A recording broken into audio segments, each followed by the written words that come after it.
Quería comenzar diciendo varios nombres: John, Larry, Devon, Josué, José, Ed, Jimmy, Bob.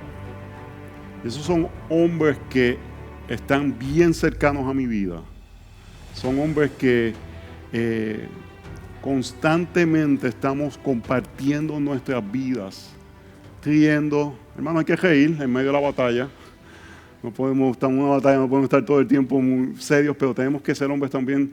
Nuestro carácter no es definido porque no nos reímos, nuestro carácter es definido por la palabra del Señor, pero necesitamos hombres que compartimos nuestras vidas, necesitamos hombres que caminamos con ellos, que ellos conocen nuestras debilidades, que conocen las debilidades de nuestra familia, que pueden ayudarnos a ver cosas que quizás no podemos ver. Y estos hombres, hermanos, son vitales para mi vida y son vitales para mi ministerio y vitales para mi familia.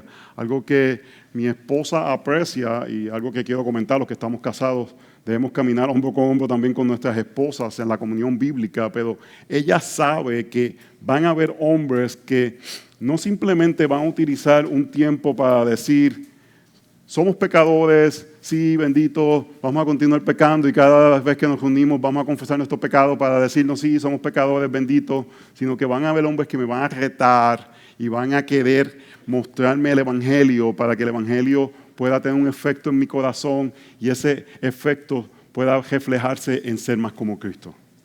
Y necesitamos cultivar relaciones con hombres de esta forma. Necesitamos movernos de simplemente la cordialidad, el bullying, que a veces nos hace falta bullying. Necesitamos a alguien que nos diga: esa camisita que tienes puesta se ve muy femenina, quítatela. No estoy hablando. Necesitamos bullying, hermano, un poquito. Porque estamos en un tiempo donde las mujeres quieren parecerse a los hombres y los hombres a las mujeres. Y no nos damos cuenta. Entonces necesitamos gente en nuestras vidas que nos reten de diferentes formas. A veces el temor al hombre es bueno, en cierta forma, y que nos digan: mira, el lookcito de Ricardo Arjona que tengo varias gente diciéndome: mira, tienes que recortarte ya, tienes que bajarte. Aquí tengo un estilista que me ayuda en eso. Y necesitamos hombres que se sientan en la libertad de hablarnos sin temor a ofendernos, sin temor a que nosotros nos sintamos atacados. Y por eso es que necesitamos cultivar relaciones donde entendemos que nos amamos, entendemos que queremos lo mejor hacia la otra persona, para que cuando podamos hablar a la vida de estas personas para retarlos, estas personas sepan: este hombre lo que está haciendo lo hace con mi mejor interés porque yo sé que él me ama. Y yo quiero, antes de ir a lo que tengo, ajustar algo. Y yo entiendo el término rendir cuentas. Yo prefiero utilizar el término comunión bíblica. Y le voy a decir por qué. Yo creo que rendir cuentas muchas veces se ve como este aspecto solamente de confesión de pecado. Yo creo que comunión bíblica incluye rendir cuentas. Pero a veces pensamos que nos tenemos que reunir simplemente a decir ciertas cosas y salimos y nos vamos. Y comunión bíblica es vivir la vida juntos, hermanos. Es compartir, caminar, llorar, reír. Hay momentos que nos vamos a reunir con un hermano y quizás no hay un pecado latente. Y quizás en ese momento nos regocijamos de poder experimentar la gracia del Señor en este momento de nuestras vidas.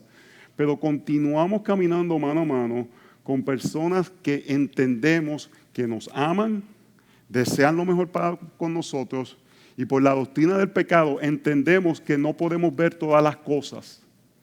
Y no podemos diagnosticar todo lo que está sucediendo en nuestro corazón.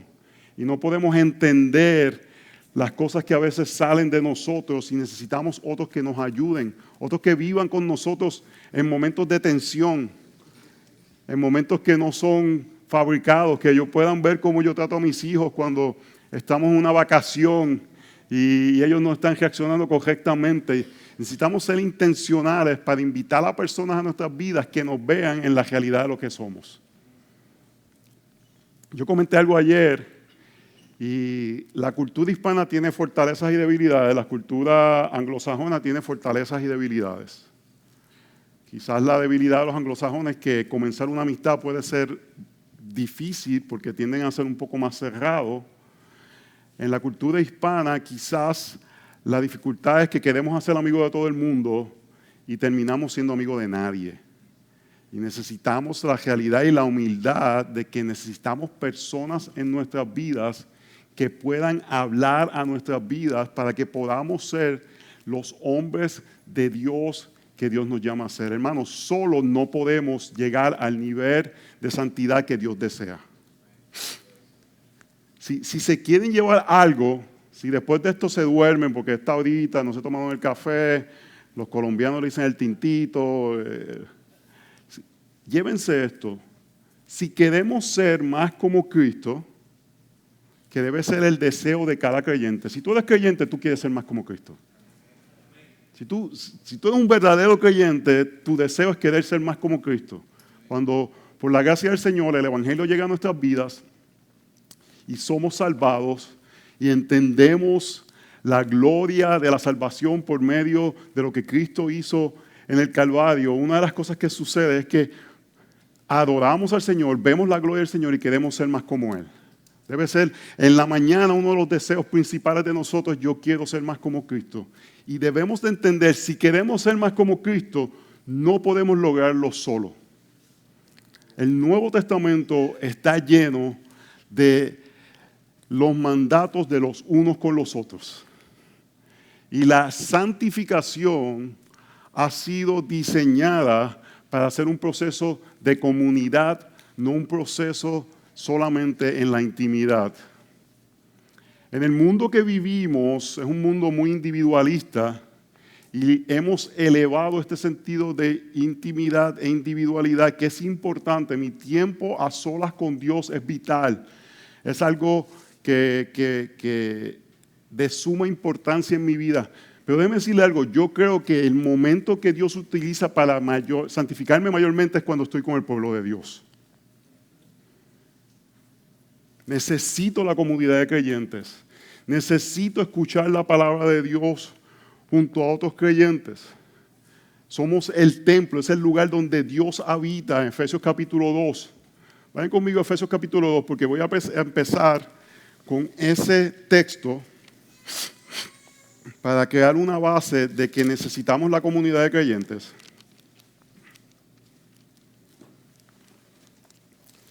Y voy a comenzar con una pequeña ilustración antes de comenzar. ¿Me confirmas el tiempo? Me acaban de decir que es casi 1 hora y media. Ok.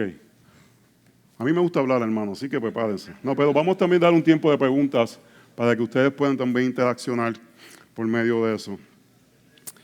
El pasado mes de abril tuve la oportunidad de ir con mi familia, abril y mayo, a Hawái. Durante la pandemia, un par de veces yo dije, ¿dónde es el lugar más lejos que me puedo ir? Y Hawái fue el lugar que apareció. Y pudimos llegar hasta allá. Y estábamos en la isla de Oahu, que es la isla donde está la capital de Honolulu. Y en los últimos meses, yo he estado estudiando el deporte de surfing, no porque vaya a surfear, pero porque me interesa estos aspectos naturales. A mí me da con eso. A veces he estudiado el deporte de alpinismo y veo cada documental que hay de alpinismo. Y ahora me he dado con el surfing. Y estábamos en Oahu, donde nació el surfing, en Waikiki. Pero también hay una playa que se llama Waimea Beach, que fue donde nació el surfing de ola grande. Son olas de más de 20 pies. Y cuando hay marejadas, es algo impresionante. Pero en el mes de mayo no es tiempo de marejada. Y cuando fuimos para Hawái, yo dije a mi esposa, no más probable no podamos ir. Eso está en lo que se llama el North Shore de Oahu, que es el famoso lugar donde se hace surfing de ola grande. Hermanos, providencialmente llegamos a Oahu y este año, por cosas atmosféricas, el invierno no hubo marejadas y en el mes de mayo se concentró la mayor marejada que ha pasado este año justamente cuando llegamos abajo. Y estaba verificando las condiciones del tiempo y le digo a mi esposa, vamos para allá. Manejamos, llegamos a Waimea Beach. Hermanos, era algo impresionante. Yo soy de Puerto Rico, he visto olas grandes, es algo impresionante. Ver esas olas que salen en esta playa. Y estamos así, y hay unas olas que están más afuera de la orilla, pero estamos viendo estas olas de 20, 25 pies en la orilla, y hay personas que están haciendo lo que se llama body surfing, están surfeando sin tabla ni nada, porque en las olas cercanas a la orilla no se puede hacer con tabla. Y de momento llega este muchacho, tenía que tener como 25 años, con un flotador. Lo único que le faltaba al flotador era como un patito que saliera. ¿Me están siguiendo? Y él toma el flotador, se trata de montar una ola, y la ola viene y lo tira contra el piso. Y vuelve y trata otra vez, y la ola viene y lo tira contra el piso. Cuando finalmente logra como que correr la ola por encima del flotador, montado en el flotador, estamos hablando de una cosa que compró ahí en $2, no era nada profesional, un flotador de $2. Eso lo tiró por encima más y sale una voz de los salvaguardistas diciendo esto. Están en Waimea Beach, una playa de fama mundial por sus olas. Búsquenlo en Google. Estas olas rompen huesos y quebrantan egos. Si desean ir a una playa donde se nada como perrito, vengan a la torre y le vamos a dar direcciones. Muchas veces como creyentes tratamos de hacer cosas ridículas. Lo que estaba haciendo ese hombre era ridículo. Un flotador para tratar de correr unas olas que tienes que tener la experiencia, tienes que saber cómo utilizarla, tienes que tener hasta chapaletas para poder hacerlas. Pero él estaba haciendo algo ridículo, quizás quería unos hits en YouTube, había una gente como que tomándole video. Pero hermanos, en la vida del creyente a veces hacemos cosas bien ridículas. Y utilizamos herramientas incorrectas para tareas que debemos de hacer. Número uno, lo más ridículo es tratar de ganar la salvación por nuestras propias obras. Eso es como montarte en un flotador. Pero porque no hemos confiado completamente y plenamente en la obra de Cristo para nosotros, que sabemos que Él es el único que puede dominar cualquier ola de la vida, tratamos nosotros de poner métodos contrarios a los métodos bíblicos. Y Dios ha determinado cuáles son los métodos bíblicos para el crecimiento del creyente. Es la proclamación de la palabra del Señor y es la comunión con los creyentes. Y abandonamos ambos, creyendo que podemos, montadito en un flotador, por nuestras propias fuerzas, hacer lo que solamente Dios puede hacer por los medios que Él ha prescrito. ¿Me están siguiendo hasta ahora? Entonces, mi ánimo para ustedes hoy, voy a empezar con Efesios capítulo 2 y después me voy a mover a la primera de Corintios, es que si queremos ser más como Cristo, y debe ser nuestro mayor deseo, simplemente porque es el llamado bíblico, pero segundo, esta va a ser la herramienta principal para batallar la batalla. Ser como Cristo en los momentos complicados, que el carácter de Cristo salga de nosotros, no va a ser de algo, de una forma que va a pasar casualmente, sino que tenemos que ser intencionalmente, y somos intencionalmente siguiendo lo que Dios ha prescrito, y eso es una forma de afirmar el Evangelio. Porque si creemos que Dios ha prescrito salvarnos por medio de su Hijo Jesucristo, mostramos confianza en ese sacrificio al utilizar los medios que Él ha prescrito para la santificación. ¿Están siguiendo esa conexión? Porque si no seguimos esa conexión, es simplemente moralismo lo que estamos haciendo. Es simplemente tratar de montarnos en el salvavidas nosotros, en el flotador, y hacerlo por nuestras propias fuerzas. Comenzamos en el Evangelio. Cristo hizo algo por nosotros. Confiamos plenamente en lo que Él ha hecho. El día del juicio final, nada nos pasará porque todo juicio cayó sobre Jesús en la cruz del Calvario. Y por ende, nos movemos a decir, ok, ¿qué medios Dios ha prescrito para poder ser más como Él? Cuando nos airamos, nos respiramos profundo, hermanos, miramos a Cristo. Y Dios ha dado la proclamación de su palabra en comunidad, y Dios ha dado el vivir en comunidad donde necesitamos intencionalmente cultivar relaciones que nos llevan a confiar en Él. Efesios capítulo 2, el punto que voy a traer, hermanos, la importancia de escuchar los domingos la palabra del Señor, y eso lo hacemos en comunidad. Verso 17, y Sujel hace un trabajo excepcional de explicar este texto en su libro de predicación. Dice, y vino y anunció paz a ustedes que estaban lejos y paz a los que estaban cerca. ¿De quién está hablando ese texto? De Jesús. Pablo está diciendo que Jesús vino a los efesios y le proclamó la verdad. ¿Cuándo Jesús salió de Judea? En ningún momento. ¿Cuándo Él fue a otro lugar? En ningún momento. Miren más adelante, verso 20. Están edificados sobre el fundamento de los apóstoles y profetas, siendo Cristo mismo la piedra angular, en quien todo el edificio bien ajustado va creciendo para hacer un templo santo en el Señor. En Cristo también ustedes son juntamente edificados para la morada de Dios en el Espíritu. Lo que está diciendo, hermanos, cuando la iglesia, que es la morada del Espíritu Santo, y tienen que darse cuenta, solamente en una ocasión se habla de morada del Espíritu Santo individualmente. Las otras veces se habla que el Espíritu Santo mora colectivamente en la iglesia. Y esta es una de las ocasiones. Lo que está diciendo es que nos volvemos un templo. ¿Qué es un templo? Es el lugar donde Dios interactúa con los seres humanos. Y cuando nos juntamos, ese templo es el lugar donde Dios está. Y ahí es donde Él puede proclamarnos la verdad. Así que domingo tras domingo, hermanos, no es que vamos a aguantar la predicación de una persona. En los años 90 era que todo era cantar. Cantamos y aguantamos una prédica. No, hermanos, vamos a escuchar a Dios.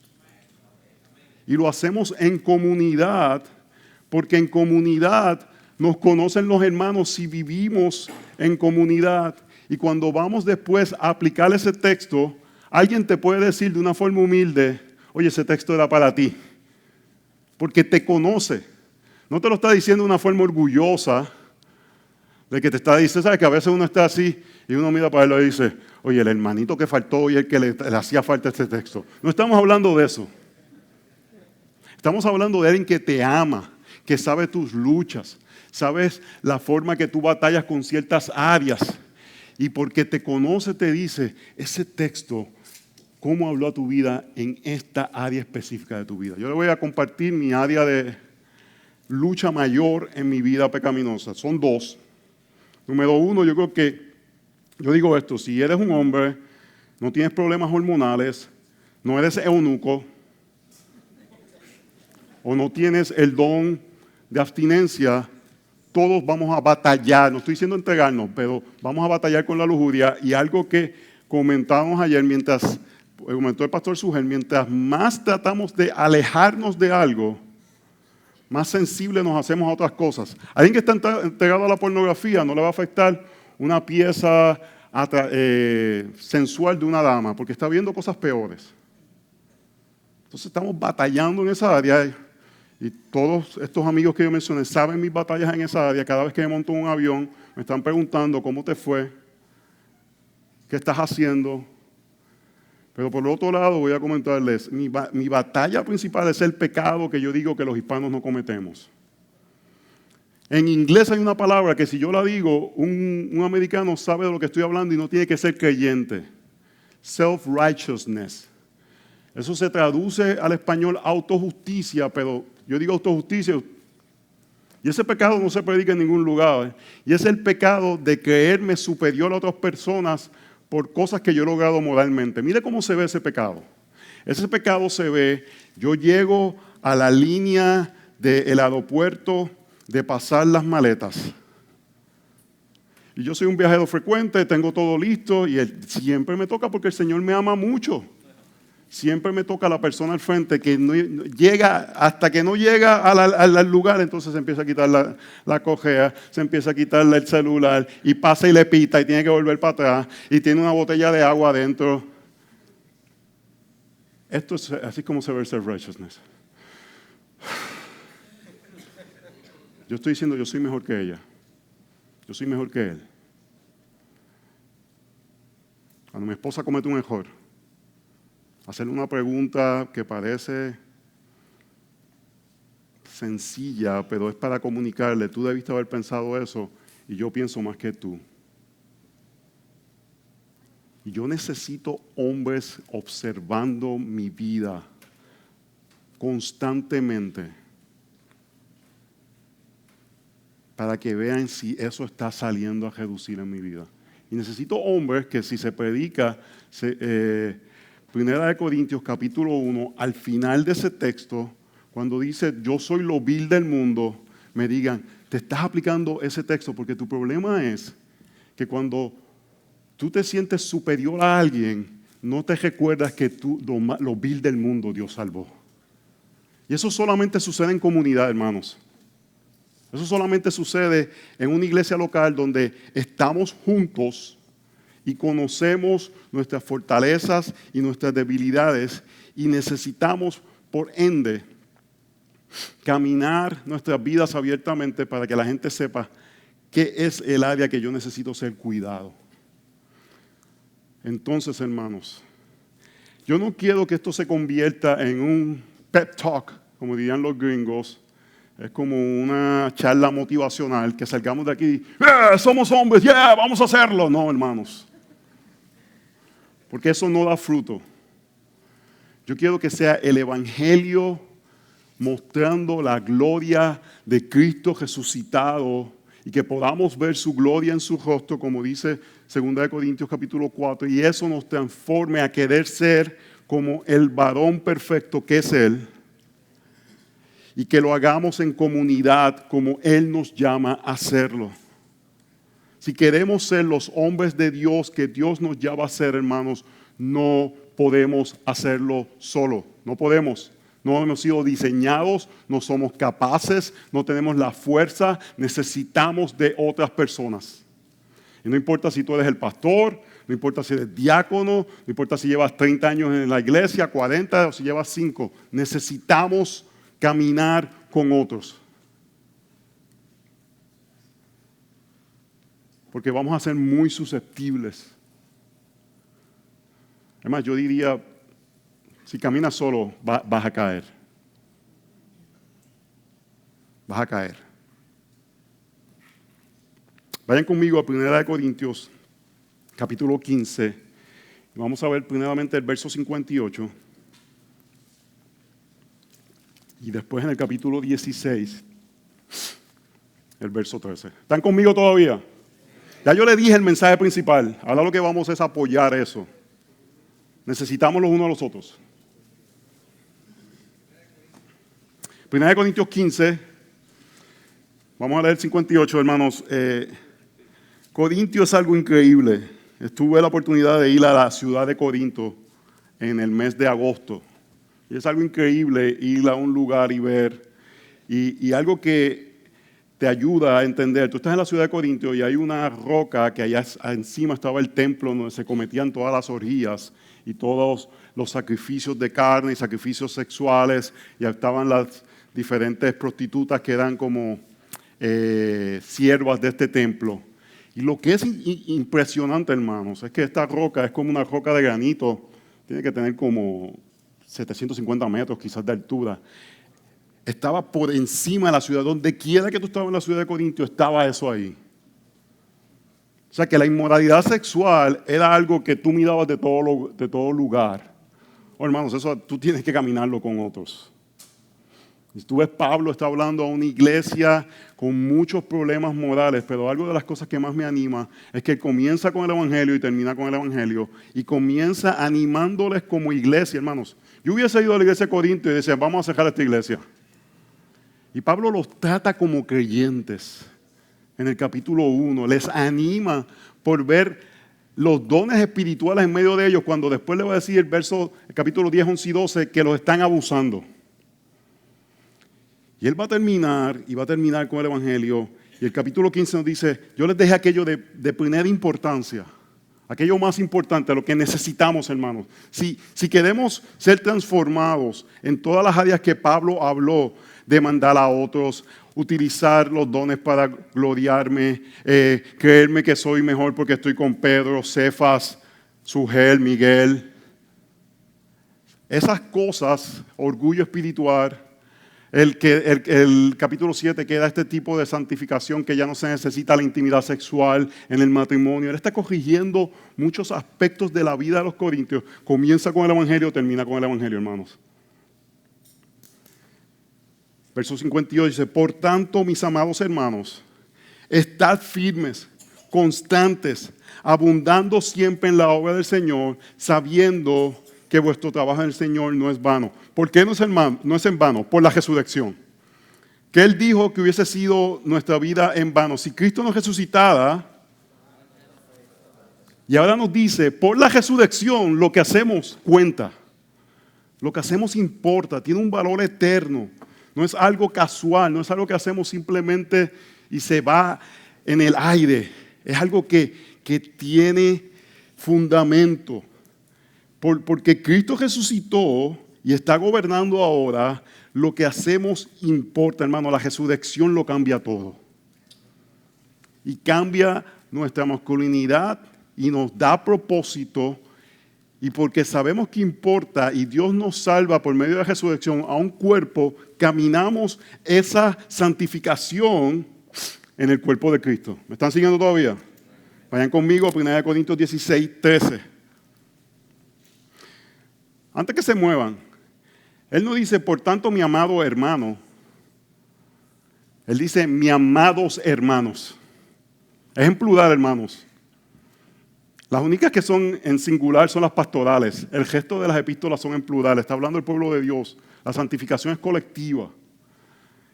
Y hermanos, a veces tendemos a pensar que venimos a una conferencia como esta y experimentamos a Dios de forma que quizás no lo experimentamos en la monotonía del domingo tras domingo en nuestras iglesias locales. Pero te voy a decir algo. Sin la semilla que se ha sembrado domingo tras domingo, tú vas a venir aquí y no va a pasar nada. La palabra sembrada por ese pastor que fielmente está predicando la palabra del Señor, que sus chistes quizás son los mismos hace 15 años, que quizás es un poco aburrido en su delivery. Eso es lo que ha dado el terreno firme para que tú puedas venir a un lugar como este y la palabra de Dios explotar en tu corazón. Así que no menospreciemos la realidad de lo que Dios hace en la iglesia local. El diseño de Dios para nuestra santificación es la iglesia local por medio de la predicación, lo vimos en Efesios, y ahora por medio de vivir en comunidad. ¿Me están siguiendo con eso?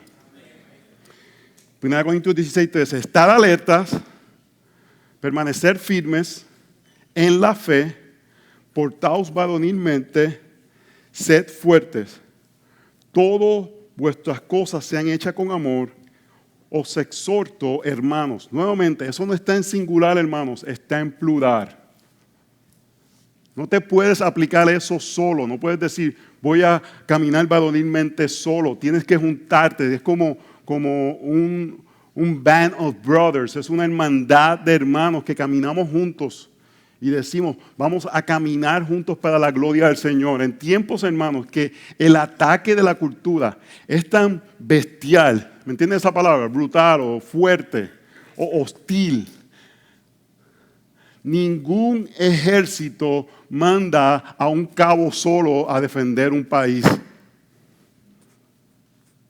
Vamos juntos, en fuerza. Pero pretendemos caminar la vida del creyente en soledad, hermanos. Y a veces porque hay mucha gente alrededor nuestro, no quiere decir que estamos acompañados.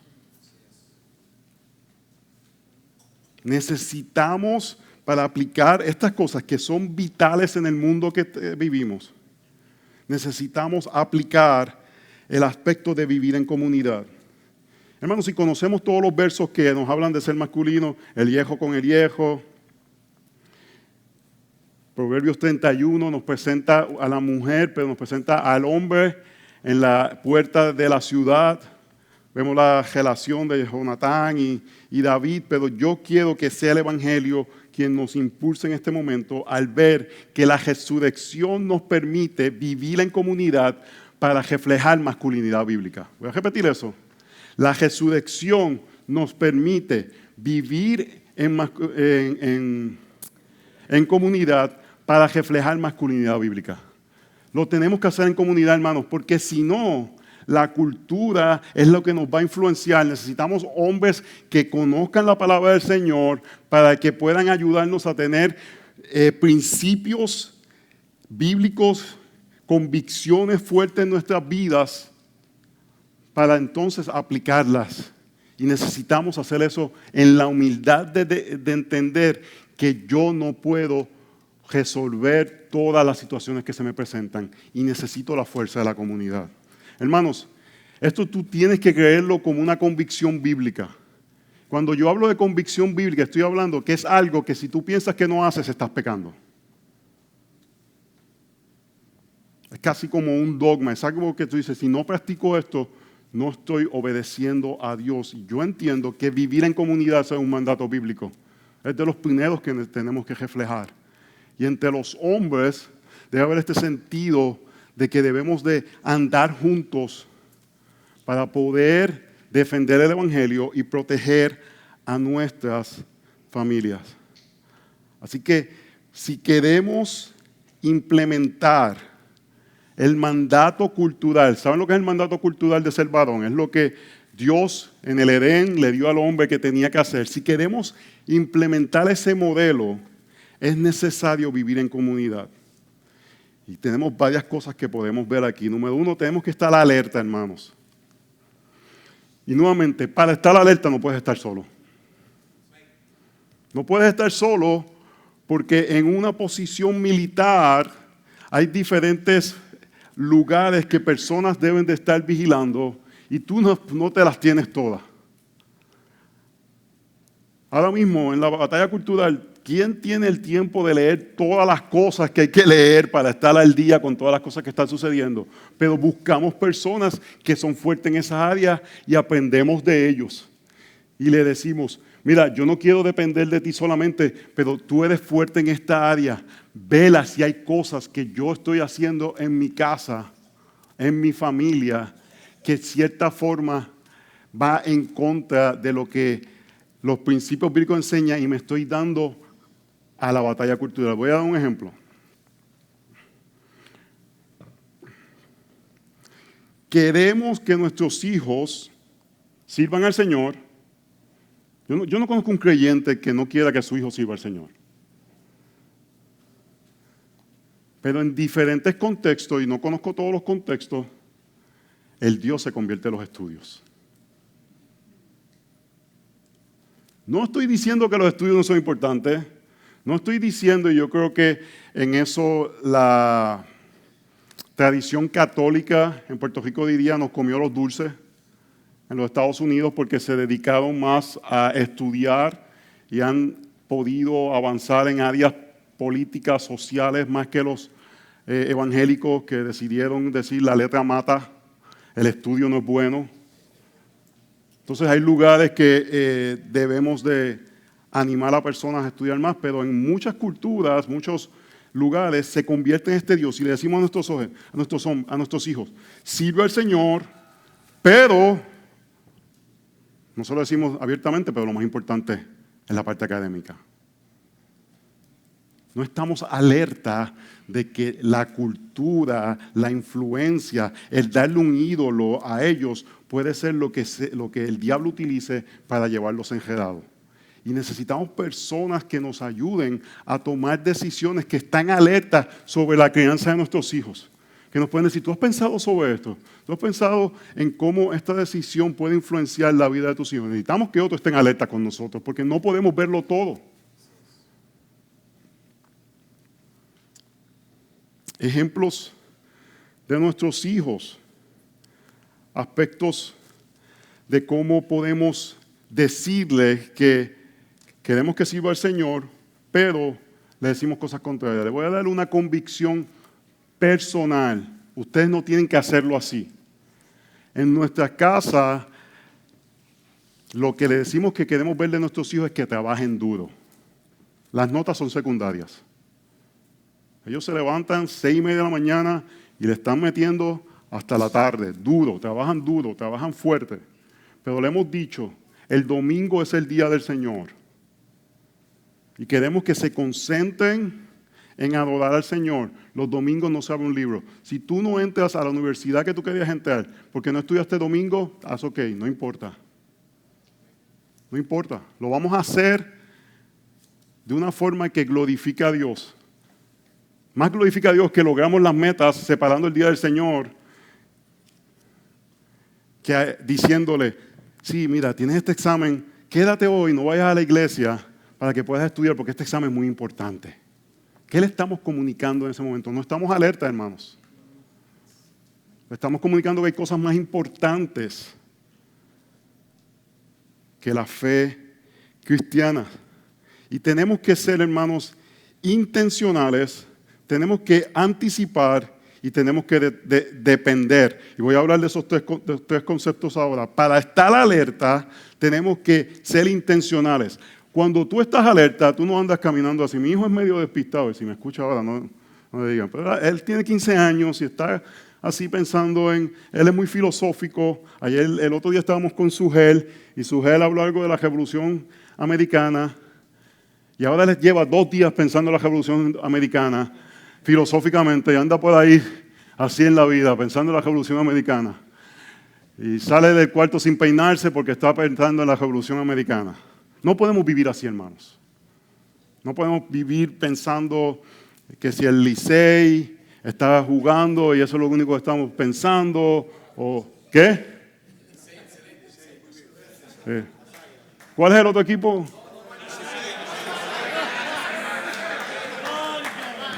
Déjeme decirle algo. Escúchenme ahora. El hombre que diga,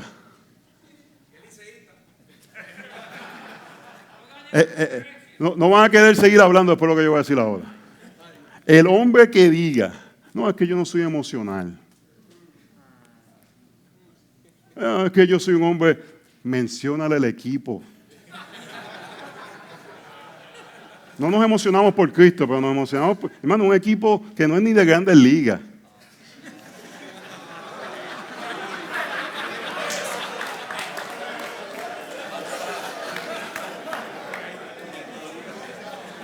No, pero a mí me pasa lo mismo. Aquí yo tengo uno en Puerto Rico, que si los capitanes de Arecibo, hermano, el día del juicio final, lo menos que se va a mencionar son los capitanes de Arecibo. Un equipo ahí de tercera. Y las redes sociales de los capitanes ahí, que se di qué. Los cangrejeros de Santurce. Yo no quiero escuchar la mentira demoníaca de los hombres. No, es que yo no. Que le digan a su esposa, no, es que yo no soy una persona emocional. No me voy a emocionar verte, porque es que yo soy así un hombre reservado. Y le menciona, mira, yo una vez estaba con unos peruanos. Ustedes también son tranquilitos así, pero también son pecadores.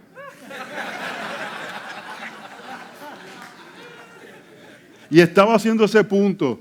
No, que los hombres que sean, que yo les voy a demostrar que ustedes son emocionales. Y ese día, ellos habían jugado en una Copa América, algo así, y le dije, y mañana le van a meter 4 goles. Chacho, esa gente se puso. Oye, y yo no soy profeta, pero le metieron 4 goles.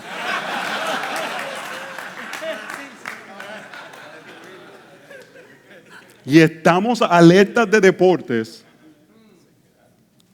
mientras la cultura se come a nuestros hijos. Yo no tengo problema con seguir deportes, pero más vale que tú tengas tiempo para estar pendiente de lo que está sucediendo en la vida de tus hijos, que tú estés mirando estos aparatitos, que ellos se están comunicando con gente. Los de nosotros no van a tener hasta que tenga 18 años, porque, ¿tú sabes por qué? Porque yo no pienso que puede estar alerta mirando todas sus conversaciones. 2 semanas toma una niña terminar en el trata humana. Alguien por un app la contacta le dice un par de cositas, ella manda una foto comprometedora y él le dice ahora, la soborna. Si tú no haces lo que yo digo, que es prostituirte, yo voy a enseñar esta foto a tus padres. Si tú no sabes eso y le das esto a tus hijos, no estás alerta. No estás alerta. Por eso necesitas otros hombres que te amen y te digan, tú estás loco, tú le vas a dar eso a tus hijos. ¿Tú sabes lo que a mí más me preocupa de esto? Mi hijo Joey, en casa yo puedo controlar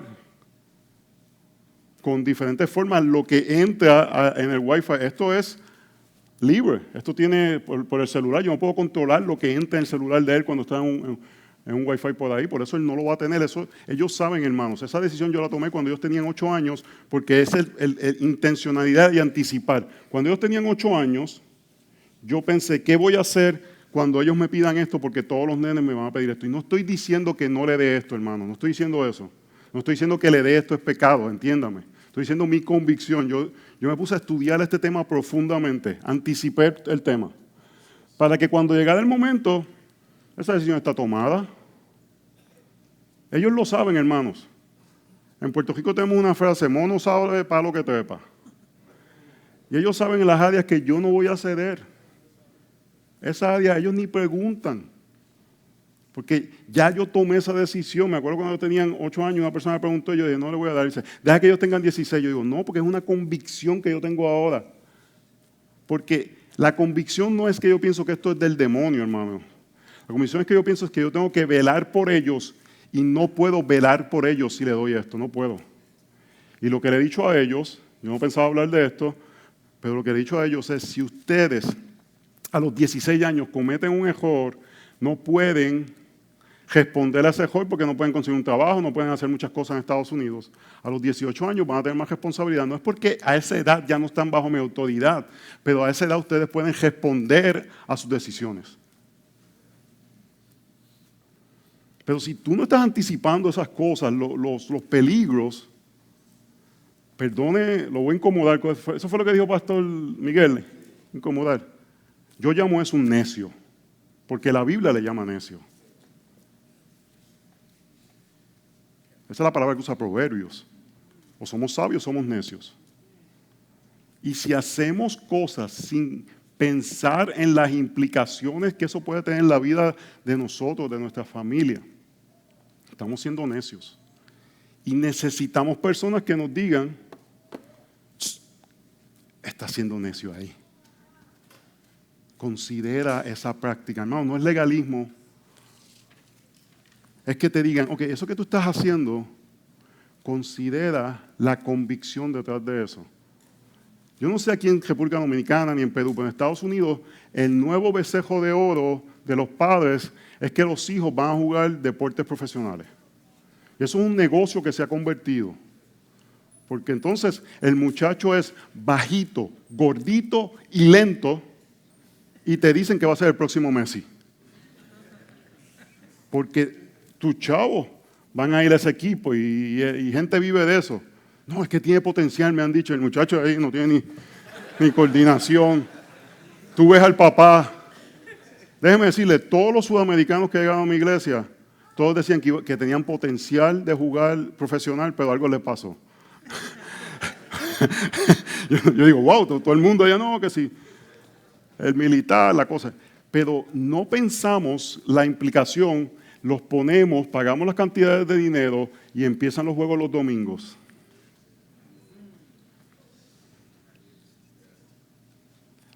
No, es que daban una beca universitaria y gastamos más lo que gastábamos en la universidad mandándolos a jugar y violentando el principio de que el día del Señor es del Señor. Yo tengo una convicción, hermanos, donde quiera que yo esté, yo voy a ir a la iglesia. Tenemos un viaje en próximas semanas a un país, ya yo localicé una iglesia. Yo creo que los pastores más todavía, que yo le quiero comunicar a mis hijos, yo no voy a la iglesia porque soy pastor, yo voy a la iglesia porque soy un creyente. Y estamos alertas, hermanos, pero necesitamos que personas a mí no me gusta usar palabras con eje porque tengo problemitas con ellas, pero no pienso nos reten. Yo no digo rol, digo papel, porque... Entonces, estamos alertas.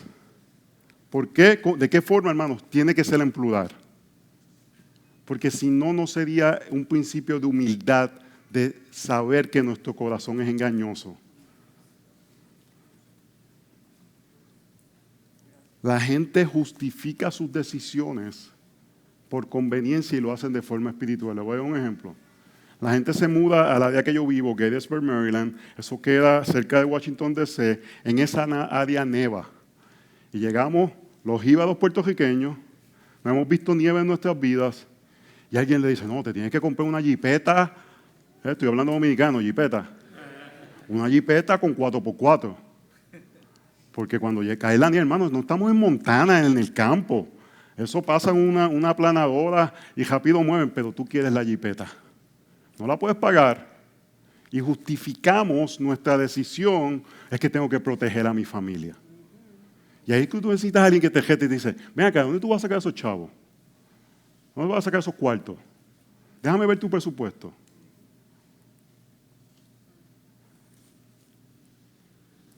Por servir a tu familia vas a dejar de ser generoso con la iglesia.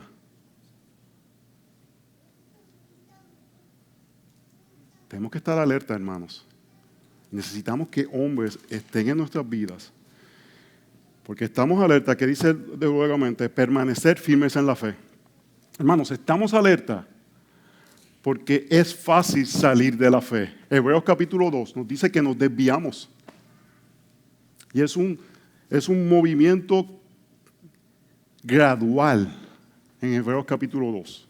Está hablando como si tú estuvieses en un kayak, estuvieses en un lago y todo parece tranquilo y estás hablando con alguien y al final estás como a 300 metros del lugar. Y así nos pasa con la fe, hermanos. Por eso estamos firmes, observando. Porque, hermanos, sin fe, ¿qué? ¿Es imposible qué? ¿Qué es lo que quiere decir ese texto, hermanos? Es imposible por nuestros medios agradar a Dios. Es imposible nosotros decir la ley y decir 10 mandamientos. Eso es, en Puerto Rico diríamos un quitao, facilito. Nosotros debemos ver la ley. Uno de los efectos que tiene que tener la ley es decirnos, yo no puedo obedecerla. No puedo obedecerla. El primer mandamiento, amarás al Señor tu Dios con toda tu fuerza, tu corazón. No puedo. El Señor levantó la importancia de ello, es decir, no es solamente que adulteres, es que no pienses en otra mujer. Y tenemos que llegar a ese punto de decir, no puedo, así que tiene que ser mi fe en que Cristo cumplió la ley perfectamente y entonces puedo agradar a Dios. Y estamos firmes para permanecer en esa fe.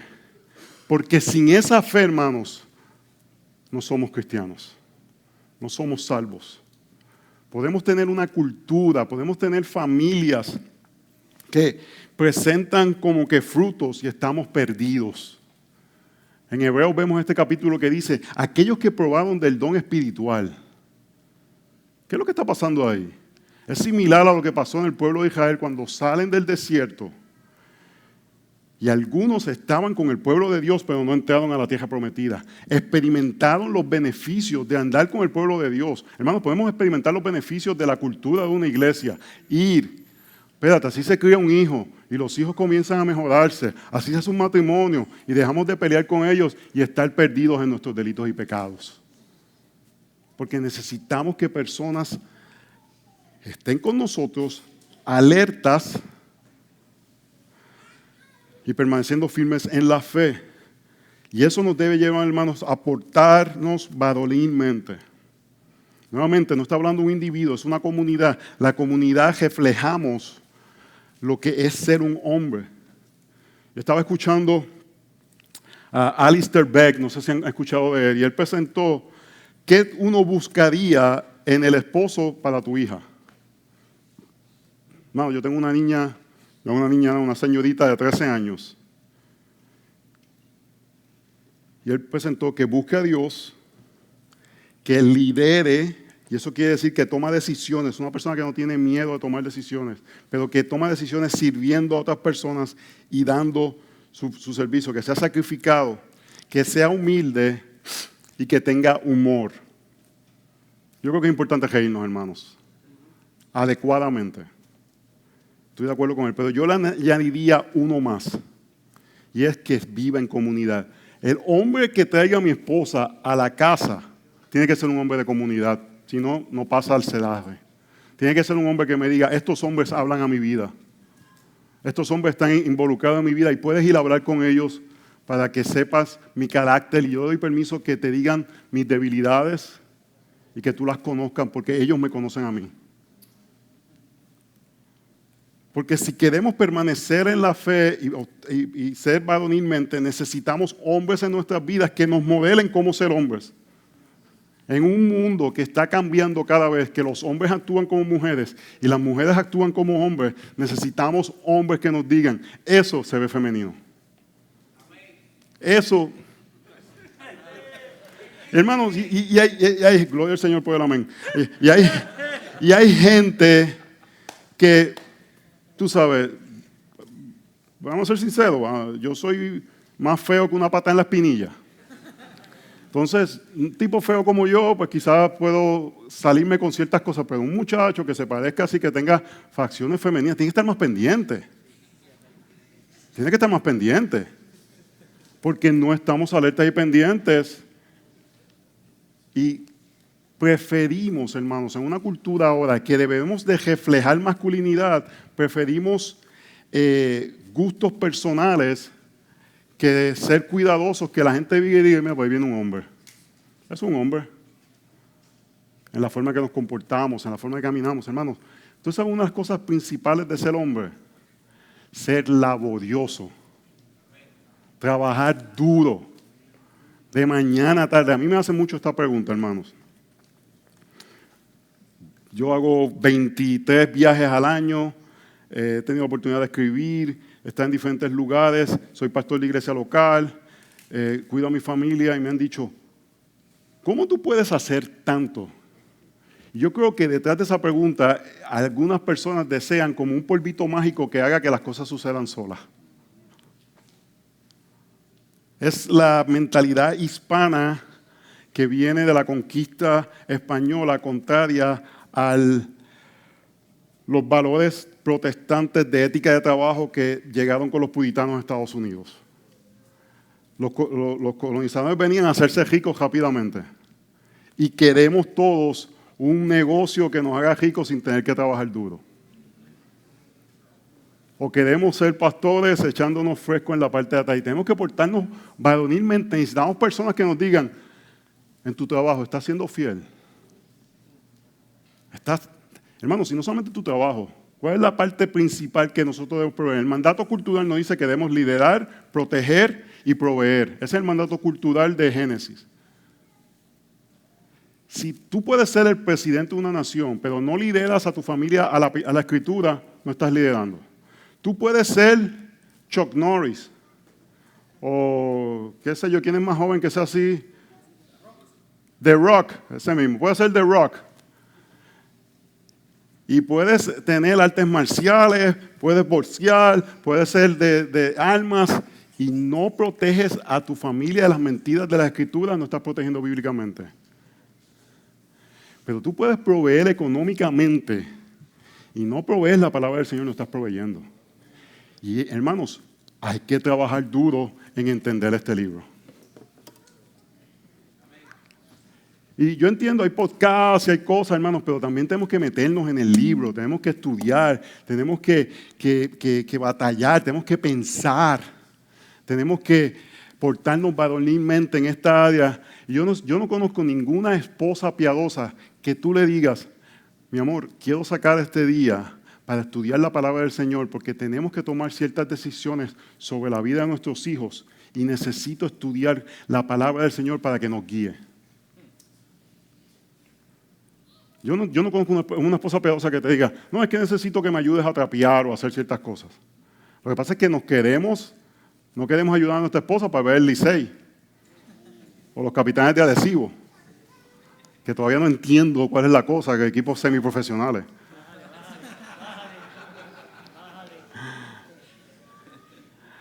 Pero eso toma trabajo duro, hermanos. Y portarse varonilmente es querer trabajar duro, hermanos. En casa teníamos estoy por terminar, una frase cuando los chicos se llevan 18 meses, hermanos, eran casi como gemelos. Niños de alta energía.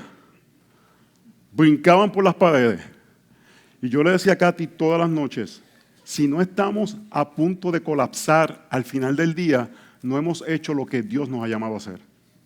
Tenemos que estar a punto de colapsar, que nos tiramos en la cama, pero eso glorificamos a Dios. Hicimos lo que teníamos que hacer, para eso está el sueño, para recuperarnos y venir el próximo día y hacer lo mismo. Hermanos, yo quiero llegar cansado al cielo. Yo quiero gastarme por el Evangelio. La gente me dice, y para eso tenemos que ser hombres. La gente dice, no, hermano, gracias por el sacrificio, hermano. Servir al Señor no es un sacrificio, servir al Señor es un gozo. Si es un sacrificio, no ha sido capturado por la gloria del Evangelio. Él se sacrificó por nosotros. Él dio su vida por nosotros. Yo montarme en un avión para estar aquí por su causa. Que esta gente, hermano, le da comida a uno por boca, nariz y son unos excelentes anfitriones. Mofongo en Puerto Rico, aquí como mangú. Mofongo en Puerto Rico. Aquí como mangú con los 3 golpes. Con los 3 golpes. Eso no es un sacrificio, hermanos. La gente viene y me dice, gracias. No, hermanos, esto es un sacrificio, esto es un gozo. Y anoche, hermanos, acabó la de Carlos y yo salí cogiendo porque estaba a punto de desplomarme de cansado porque venía de Bogotá, pero está bien, para eso está el sueño. Y hoy venimos y le damos con todo, hermanos. Y trabajamos duro para la gloria del Señor. Y parte importante de trabajar duro es conocer este libro e intencionalmente vivir vidas con otros hombres, hermanos. Eso toma trabajo. Nuevamente, mi esposa nunca le molesta que yo le digo, me voy a reunir con estos hombres para que puedan mirar mi vida, puedan mirar la vida de mis hijos. Ellos conocen todas las debilidades de mis hijos, todas. Mis hijos saben que estos hombres conocen las debilidades de mis hijos. Pero cuando llegue el momento de tomar una decisión sobre el futuro de ellos de la universidad, póngale. Ellos me van a poder decir, acuérdate de esta área de tu hijo.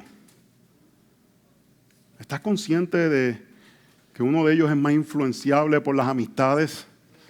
¿No quisieras tú tenerlo más cerca para saber las amistades que ellos van a estar influenciando su vida? Porque los conocen, saben cuáles son las debilidades. Y no es que los estoy exponiendo, es que necesito sabiduría de otros. Los invito a casa para que vean cómo mis hijos desde pequeños, cómo mis hijos actúan, cómo yo interacciono con ellos. A veces, hermano, lo menos que yo quiero es tener gente en casa, pero tenemos que vivir en comunidad y no en un show, sino que abiertamente vivimos y que vean nuestras vidas. Acabo de llegar de pasar 6 días con Jacobis en Santa Marta para que él vea mi vida, vea mi familia. Me vio ansioso, yo estaba ansioso por algo que estaba pasando. Y me lo dijo, observé que estaba ansioso. Yo quiero que él me diga que observó que estaba ansioso. Porque necesito predicarme el Evangelio porque lo había olvidado en ese momento y estaba más consciente de un problema que estaba teniendo que de la gloria de nuestro Señor. Pero porque me conoce, él dice, él no está actuando normal. A mi esposa yo le digo esto, hermanos. Yo pienso, no iba a hablar mucho de la lujuria, pero yo pienso que la lujuria, todos estamos ahí, tenemos que estar constantemente batallando. Y yo le digo a mi esposa, tú tienes que mirar 2 cosas en mi vida. Principalmente, falta de gozo. Y ella puede ver mi celular, ella puede abrirlo en el momento que quiera, ella puede ir a la computadora, ella puede hacer lo que ella quiera en esas cosas, hermanos. Pero si tú quieres hacer algo, lo vas a hacer como quieras. Una persona que yo conocía iba y compraba celulares en otro lado y con eso no quiero darle idea a nadie. Pero yo le digo, vela mi vida. Si yo no estoy gozoso y si yo no estoy detrás de ti como un perrito faldero, es que lo estoy encontrando en otro sitio. Tengo que estar gozoso. ¿Por qué gozoso? Porque para mí el gozo del Señor refleja mi comunión con Él. Y cuando estoy perdiendo el gozo es que hay algo. Si soy un verdadero creyente, por eso David le dice, no me dejes perder el gozo de la salvación. Tiene que estar ese gozo de la salvación. El Evangelio tiene que estar informando mi vida. Y lo otro que tiene que estar informando, hermano, es que la estoy buscando a ella. Porque si no estoy buscándola a ella, pero se lo he dicho. Y si tú ves eso, llama a estos hombres que me pregunten. Tenemos que estar alerta y ser fuertes, hermanos. Y esa parte de ser fuertes que viene después de ser varoniles es este sentido de misión. Tenemos que como que aguantar una fortaleza. En la entrada del muelle de Puerto Rico está San Felipe del Mojo, una fortaleza majestuosa e imponente. Y tenemos que pararnos firmemente, basados en convicciones. Pero lo último, hermanos, que les quiero dejar para entonces te hago preguntas, tiene que ser hecho con amor. Porque a veces la tentación de cuando hablamos ser hombre, la testosterona sube. Y entonces queremos liderar a nuestras esposas jalándola por las cabezas. Pero tenemos que hacerlo con amor. Un hombre varonil es un hombre, pero actúa reflejando el Evangelio, hermanos. Por eso tenemos que regresar a donde comenzamos. Es la resurrección que nos permite hacer buenas obras.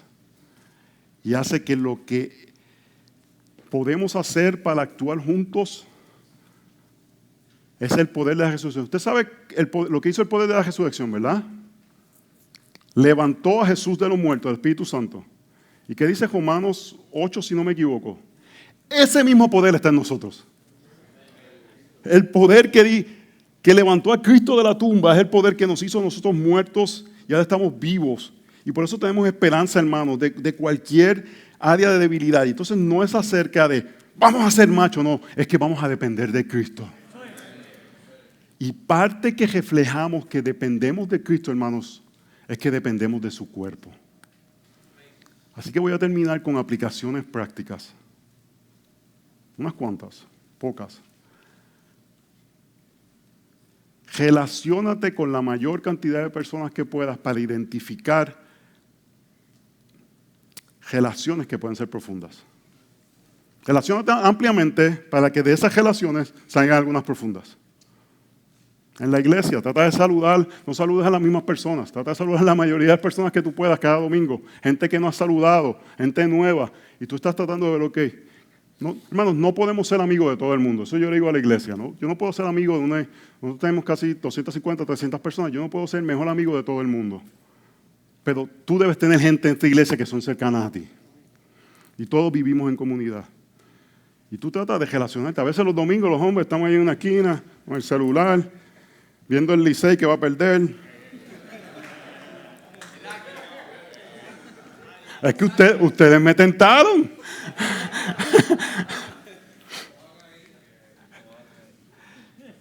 En lugar de estar relacionándonos con las personas.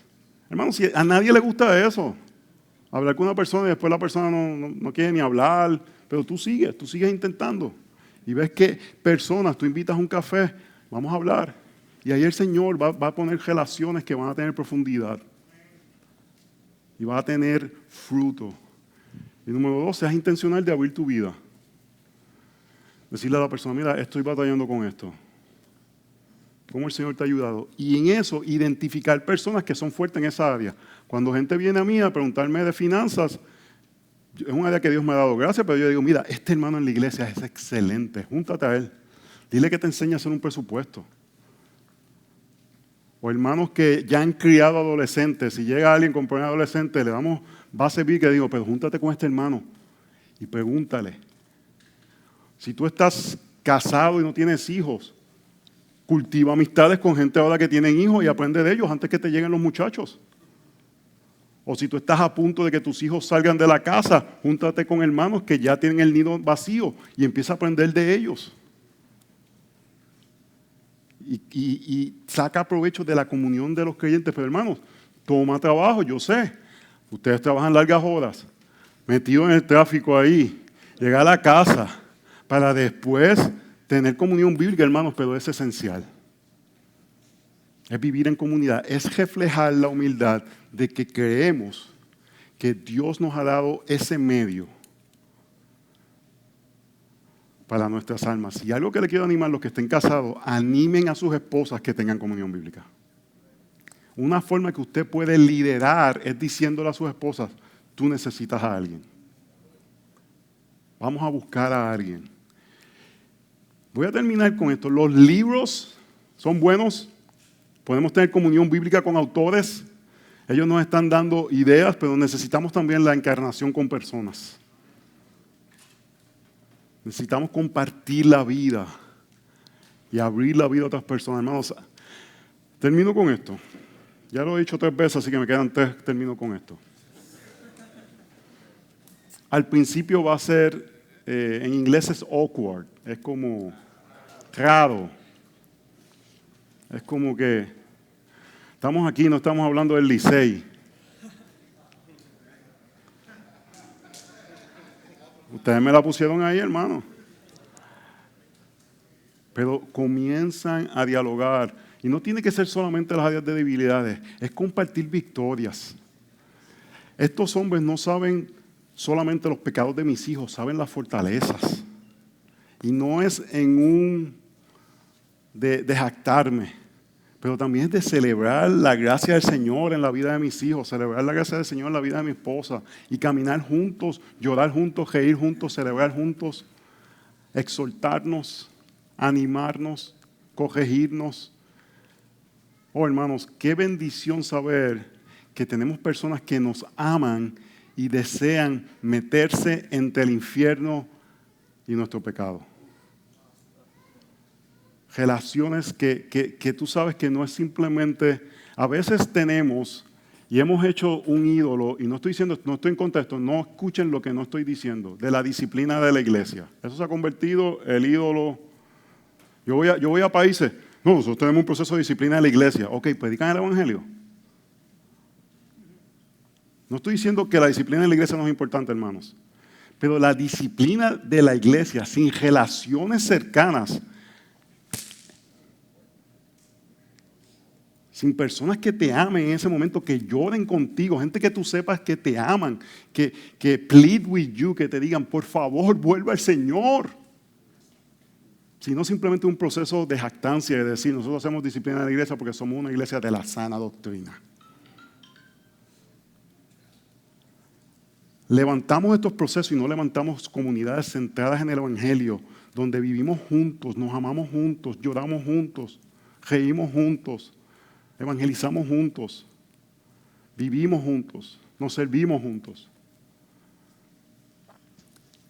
Que la realidad, hermanos, nuestra mayor unidad en esta tierra es la unidad con el cuerpo de Cristo. El último termino con esto. En Estados Unidos tenemos una ventaja a veces que en América Latina. Porque la mayoría de los hermanos que están en la iglesia en Estados Unidos están solos, sus familias están en sus países. Y usualmente, cuando tienen una situación, tienen que coger a la iglesia, no le queda otra. Y eso ayuda a la comunión bíblica. Muchas veces en nuestros países vivimos y vamos primero a donde papi y mami, aunque sean inconversos. Y pensamos tener más comunión con ellos y deseamos que ellos, permitimos que ellos influencien más nuestro pensamiento, que a veces no es bíblico, cuando la realidad del caso es, hermanos, tenemos más unidad con un creyente que con familiares de sangre. No estoy minimizando, pero somos parte de un mismo cuerpo. Que dependamos los unos de los otros para la gloria del Señor, de la iglesia. Oremos. Señor, te damos gracias por tu misericordia. Te damos gracias porque tú no nos has dejado solos. Nos has dado el cuerpo de Cristo, nos has dado hermanos. Y yo te pido en tu bondad que permitas que traigas convicción y arrepentimiento, que personas puedan ver la necesidad, si no están practicando, de tener relaciones profundas en sus vidas, que no sean a veces simplemente estudios doctrinales académicos, pero que sean grupos que abren la Biblia para vivir en comunidad y vivir juntos los unos a los otros, para que podamos, en un mundo que cada vez quiere definir no bíblicamente lo que es ser un hombre, podamos reflejar lo que es un hombre. La cultura es atraída a hombres que reflejan al hombre verdadero, a Cristo Jesús. Ayúdanos a ser esos hombres para tu gloria. En el nombre de Jesús oramos. Amén y amén. Amén. Como el pastor José lo sugirió, tenemos todavía unos 20 minutos. Que si alguno tiene alguna pregunta, tenemos 2 micrófonos por ahí que puedan levantar la mano y el pastor José le estará respondiendo preguntas. Allá hay una mano y le van guiando. Y aquí tenemos uno. Buen día, Dios le guarde. Amén. Gracias por compartir estos. Ok, Gracias ya. por compartir estos conocimientos con nosotros. Mi pregunta es bien simple. ¿Algún o algunos límites que debemos considerar a la hora de establecer o seguir esa comunión bíblica con esos hombres? Muy buena pregunta. Yo creo que número 1 tiene que ser un creyente. Tienes que, y la Biblia nos ayuda a determinar, y hay formas de determinar que una persona es un creyente. Obviamente la iglesia local está involucrada en eso, pero uno tiene que determinar que es un creyente, porque hay una relación diferente con un inconverso a una relación diferente con un creyente. Por ejemplo, yo no oro con inconversos, yo oro por inconversos, porque un inconverso no puede ir ante el trono de la gracia, va a recibir la ira de Dios. Entonces yo oro con ellos, por ellos, no oro con ellos. Yo no voy a con un inconverso a tomar, vamos a orar, no. Puedo orar por ti, es diferente. Y es diferente el ánimo. Teníamos uno de nuestros hijos que declaraba que no era creyente, que yo le dije, Señor, que ya declara que es creyente. Yo le decía a él o a ella, tú eres mi pequeño pagano o mi pequeña paganita y te amo con todo mi corazón. Pero no podía decirle, el Espíritu Santo te puede ayudar en esto. Le tenía que decir, corre a Cristo por misericordia. Ven a Él. Entonces la comunión se va a ver diferente si es creyente y no es no creyente. Y luego de eso, yo creo que se debe establecer a las personas casadas conversaciones que son de la privacidad del matrimonio. Yo creo que uno debe ser sabio como uno presenta a la esposa de uno. Uno no quiere dar falso testimonio y uno debe escoger las palabras correctamente. Estamos en un tiempo que todo es yo siento. Yo siento que ella no me ama. Yo siento, no. La pregunta no es que lo que tú sientes, es la realidad. Hablamos de todas estas filosofías, pero vivimos en el yo siento todo el tiempo. Y mi esposa sabe cada conversación que yo tengo con esos hombres, cuando voy a traer aspectos de su vida, se lo digo a ella, voy a hablar de esto, y yo pienso que yo puedo estar mal también, pero no vamos... la relación con estos hombres no está por encima de la unidad que yo tengo con mi esposa. Yo soy uno con ella. Y eso no podemos violentar esa unidad. Pero a la misma vez no debe ser una excusa para compartir cosas que debemos compartir. De tu vida debes compartirlo todo. Respetando aspectos que quizás tu esposa no se sienta cómodo. Y ahí quizás sería entonces decir, ok, si es un área que ella debe crecer o algo por el estilo, que ella esté recibiendo ayuda. O si no, buscar ayuda de una pareja que pueda ayudarlos a ambos. No sé si eso te ayuda. Pastor, gracias ante todo. Una pregunta, y es, hay cosas que al ser humano a lo largo de la historia, desde que existimos, nos han separado. Y es lo que tiene, o el nivel económico, o el estatus, como le queramos llamar, y la forma de pensar. Yo creo que son 2 cosas que marcan siempre distancia entre seres humanos. ¿Cómo manejar el tema de las denominaciones y todos estos temas que a veces en la iglesia no lo sabemos manejar? Que a veces no lo sabemos manejar porque eso está por encima a veces de la misma humanidad, ¿no? O de la hermandad en Cristo, y a veces se ven distancias doctrinales, o no tanto doctrinales, denominacionales, para ser más puntual, y a veces el estatus económico también, a veces, y se ve dentro de la iglesia también, con el otro, y muchas veces, ¿qué recomendaciones frente a eso? Porque muchas veces, queramos o no, eso genera distancia en la amistad, en la hermandad.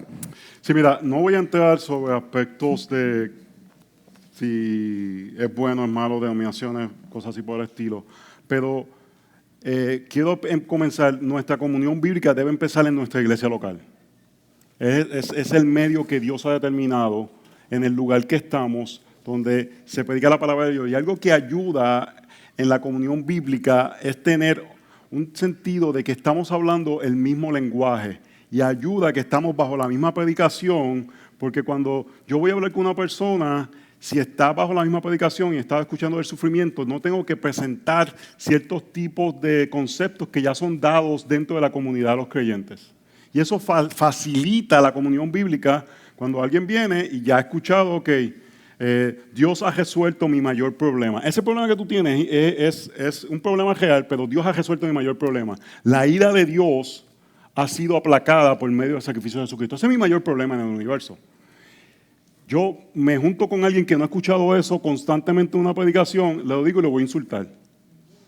Entonces, ahí en ese sentido, más que denominaciones, yo creo que es importante que tengamos relaciones importantes dentro de la iglesia local, ¿no? Eso no quiere decir que podemos tener relaciones con diferentes personas. Yo tengo relación de comunión con Miguel. A veces yo tengo problemas que yo llamo a Miguel o le mando un WhatsApp a Miguel, porque tenemos una comunión. Algo que ahí está mencionando, en la iglesia no debe haber favoritismos. No debe haber favoritismo. Pero, eso no quiere decir que tú tienes que ser mejor amigo de todo el mundo. El Señor tenía unos discípulos más cercanos a Él. Y algo que es importante aquí, usualmente las relaciones es una carretera de dos vías, two-way street.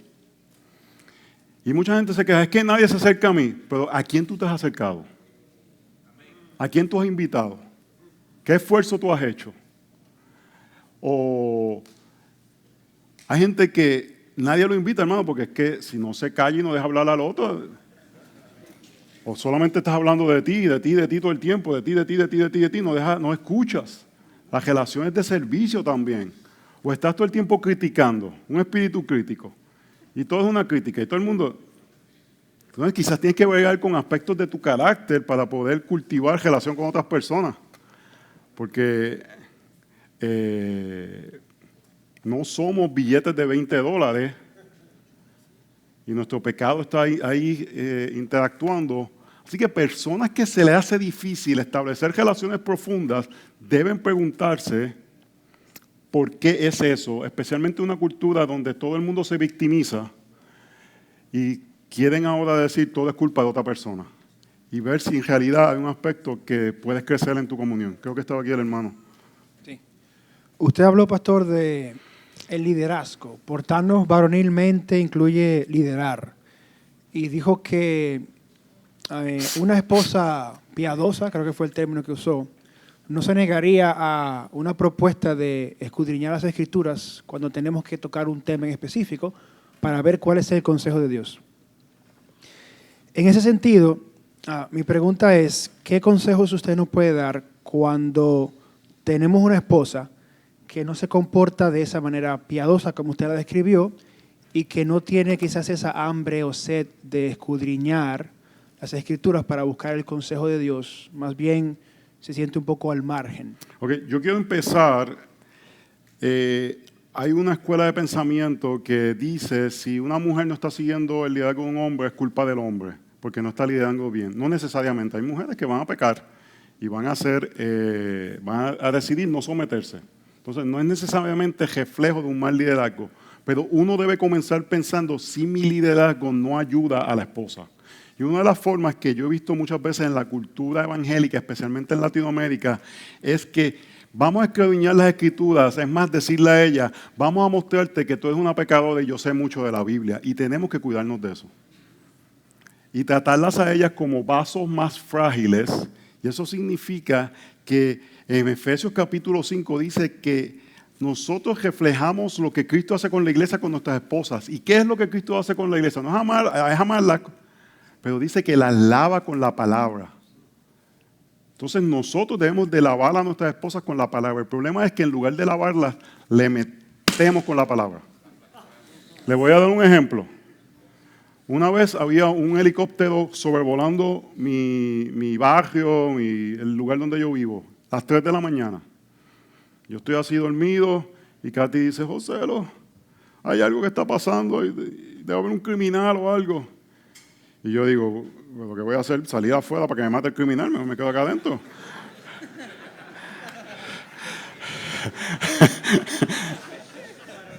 Y entonces, no, pero, y yo vengo y le digo, me vido y le digo, no temas lo que puede matar tu cuerpo, teme lo que puede matar tu alma. Y me viré y empecé a dormir. Hermano, yo lo que hice fue, cállate la boca. Eso fue lo que yo le dije a mi esposa, bíblicamente, con la Biblia. Tenemos que cuidarnos que el proceso de presentar la Biblia no se convierte en un proceso de no tratarlas como vaso frágil. No estoy diciendo que eso es tu caso, pero es algo que he visto muchas veces y que debemos de cuidarnos, que sea un proceso de paciencia, de presentarle las Escrituras, de que hace 3 semanas tú estabas en una denominación de algo y ahora viste unas cosas nuevas y tú quieres que ella ahora en 3 semanas entienda lo mismo que tú en la misma velocidad. Es ser paciente, es amarle. Habiendo dicho eso, hermanos, Primera de Pedro capítulo 2 nos presenta que en el matrimonio en ocasiones vamos a sufrir. Ese es el concepto de Primera de Pedro capítulo 2. Cristo sufrió, padeció, no se defendió y después va a Primera de Pedro capítulo 3 y lo presenta en el concepto del matrimonio de esposa que está sufriendo a esposo. Y eso no quiere decir que tú no dejas de liderar el hogar, pero quizás es por medio del sufrimiento. Y ahí yo te animaría a un caso como ese, que busque ayuda de tus pastores. Yo creo que yo soy bastante promuevo Efesios capítulo 4, el ministerio de los creyentes, donde nos animamos usualmente, pero hay ocasiones que la sabiduría pastoral debe ser la ayuda, especialmente si ella es un miembro de la iglesia, y ver cómo se debe caminar una esposa que no quiere someterse cuando su esposo está liderando bíblicamente. Y cuando la palabra dice que hay que aprender a vivir sabiamente con ella, yo pienso que sabiamente, esa es Primera de Pedro también, capítulo 3, sabiamente desde mi perspectiva, en inglés dice an understanding way. Y desde mi punto de vista es, yo tengo que entenderla a ella. Yo tengo que captar lo que está sucediendo. Cuando yo digo, mi amor, parece que Dios me está llamando al ministerio. Eso pasó hace 18 años. Un pastor se acercó, me dijo eso. Y ella dijo, ni para allá voy a mirar. Yo no debo comenzar diciendo, no, hermano, tenemos que servir al Señor, no tienes poca fe. Yo tengo que entenderla, qué hay detrás de eso. Habían temores. Ok, ¿qué tú temes? Pero eso toma tiempo y trabajo, toma conversación. Y algo que es importante en esas 2 conversaciones, si tu liderazgo ha sido un liderazgo abusivo y tú te arrepientes ahora, no pienses que en 2 semanas ella te va a seguir como una corderita, porque ella ha estado defendiéndose por años y parte de tu proceso de arrepentimiento es entender que tu liderazgo no es un liderazgo bíblico. Y vas a tener paciencia de caminar con ella y decirle, yo espero ganar tu confianza. Para que ella siga el liderazgo.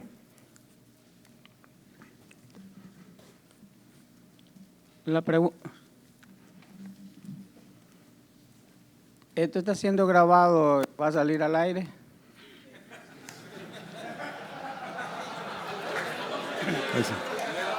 Un caso hipotético.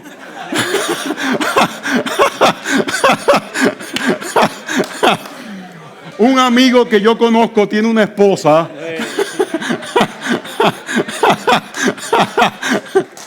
No, porque lo que sucede es que yo soy pastor retirado. Yo duré 20 años aquí en la República Dominicana, soy de nacionalidad nicaragüense y duré 20 años como pastor misionero aquí en la República Dominicana. No quiero decir la denominación a la que pertenecí y trabajé, porque es algo sumamente personal.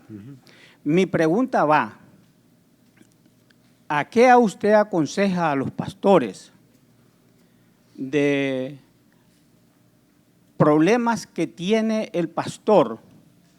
Porque en una reunión de pastores donde yo estaba, nos reunimos y el líder preguntó que cuáles eran los problemas que habían en los pastores para orar. Y todos comenzaron a decir que no tenían ningún inconveniente, que esto, que lo otro, y por acá. Y el superintendente dijo, bueno, o aquí todos son mentirosos y el único pecador soy yo, porque yo tengo grandes problemas en mi hogar con mi esposa. Y lo hemos ido superando, pero en todos los matrimonios hay problemas, dijo él. Entonces, yo me enfrenté a unas circunstancias personales con mis hijos.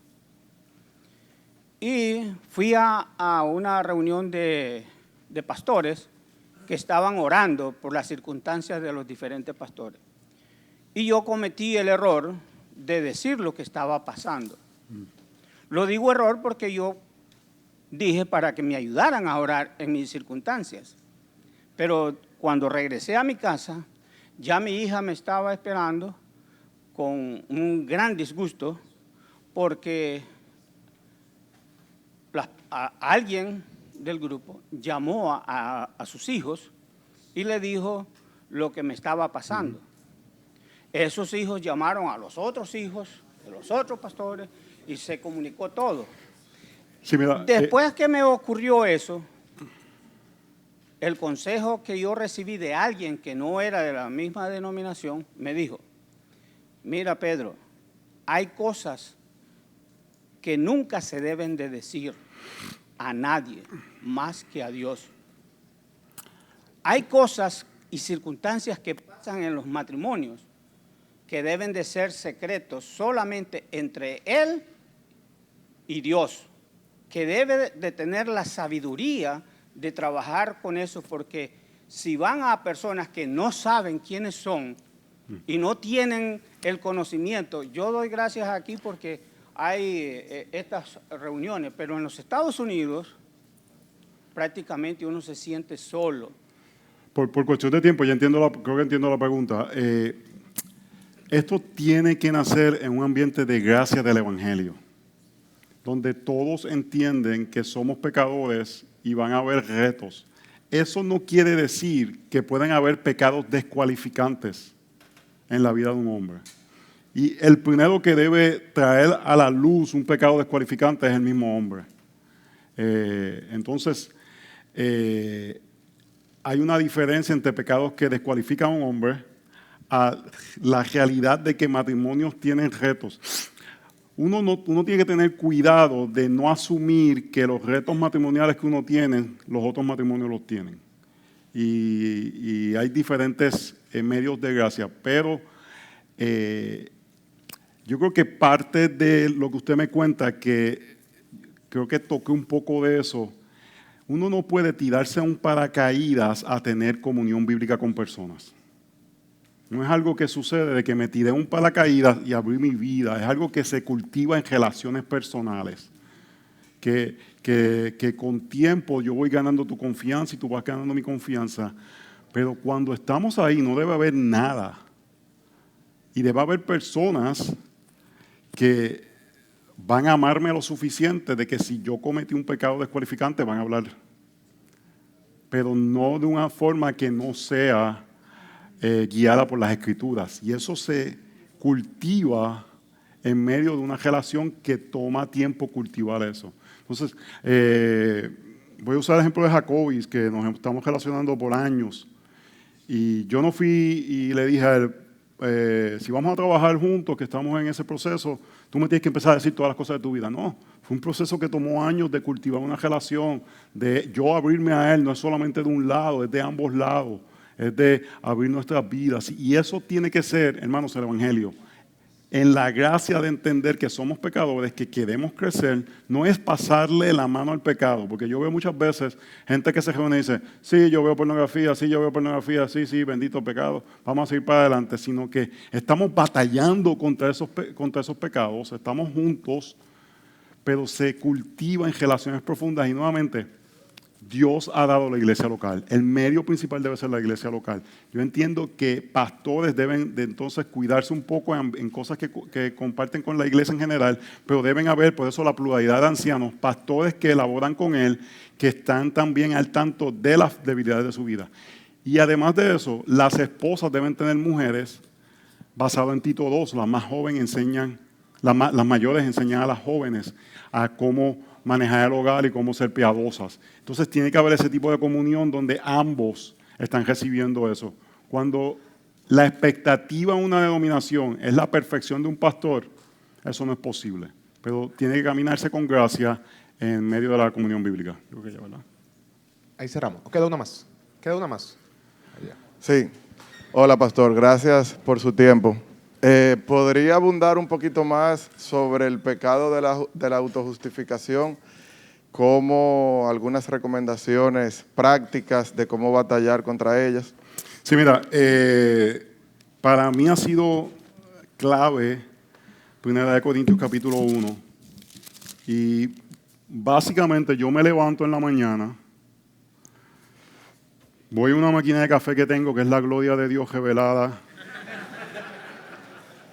Sale esa gloria marrón, hago una leche, despierto, llego a mis sentidos y comienzo a tener intimidad con Dios. Y usualmente voy a meditar en mis debilidades, voy a meditar en la batalla contra la lujuria, voy a meditar y agradecer por la vida de Katy, porque muchas veces en el hombre casado la lujuria está atada en que no estamos satisfechos y agradecidos del regalo que Dios ha dado a nuestra esposa y pensamos que debemos buscarlo en otro lugar. Paso tiempo meditando en la bendición que es Katy y eso está atado a mi sentido de autojusticia, porque muchas veces mi autojusticia va a ser contra mi esposa cuando no estoy agradecido de ella y cualquier cosa que ella haga mal me va a molestar porque no hay un sentido de agradecimiento por ella. No veo las áreas donde Dios está obrando en su vida. Así que yo batallo la autojusticia en dos frentes. Cultivando agradecimiento contra la persona que voy a pecar más de autojusticia, que usualmente va a ser mi esposa, y satisfacerme en ella, porque también es una batalla en contra de la lujuria. Y número 2, usualmente leo. Sino que Dios ha escogido lo necio del mundo para avergonzar a los sabios. Y Dios ha escogido lo débil del mundo para avergonzar lo que es fuerte. También Dios ha escogido lo vil y despreciado del mundo, lo que no es, para anular lo que es, para que nadie se jacte delante de Dios. No, yo tengo que creerme eso. Yo tengo que creerme que yo soy lo más vil. Yo tengo que creerme que Dios me salvó cuando yo no lo merecía y que Él es sabiduría. Yo no soy sabiduría, porque el sentido de autojusticia es pensar que mi sabiduría es superior a otros seres humanos. Y tengo que ver que la Biblia presenta la sabiduría no como algo, sino como una persona, y esa persona es la persona de Jesucristo. Y si hay alguna sabiduría en mí, es porque simplemente es un reflejo de la sabiduría de Cristo, no es nada innato en mí. Y tengo que meditar en esta verdad constantemente y acordarme de ella. Y me preparo para momentos o lugares que puedo ver que hay mayor tentación. Si yo voy a montarme en un avión, tengo que antes preparar mi corazón, porque voy a atender a la autojusticia en ese ambiente. Cierto tipo, tendo a la autojusticia con hermanos que desde mi perspectiva le aplicaría hebreos. Ustedes ya deberían ser maestros. Si me vienen con unas áreas de debilidad que yo digo, ¿really? Pero eso es autojusticia. Y tengo que entonces en ese momento preparar mi corazón para corregirlo, si no corregirlo, pero corregirlo entendiendo que yo soy tan vil pecador. Voy a darte un ejemplo práctico. Hay conferencias que antes de uno hablar te presentan como casi si tú fueras la última Coca-Cola del desierto. Y yo entiendo el impulso de presentar la gracia de Dios en la vida de una persona. Vengo de una denominación que creemos en animar la gracia de Dios en la vida de la persona, pero en esos momentos yo estoy en mi asiento y en mi mente lo que yo estoy pensando en esto: yo fui un fornicario, yo fui un ladrón, yo fui un orgulloso, yo le mentí a mis papás y tú en tu misericordia me salvaste. Y tenemos que ver la gloria del Evangelio en que, hermanos, no somos nada impresionante. Tenemos a un Salvador impresionante.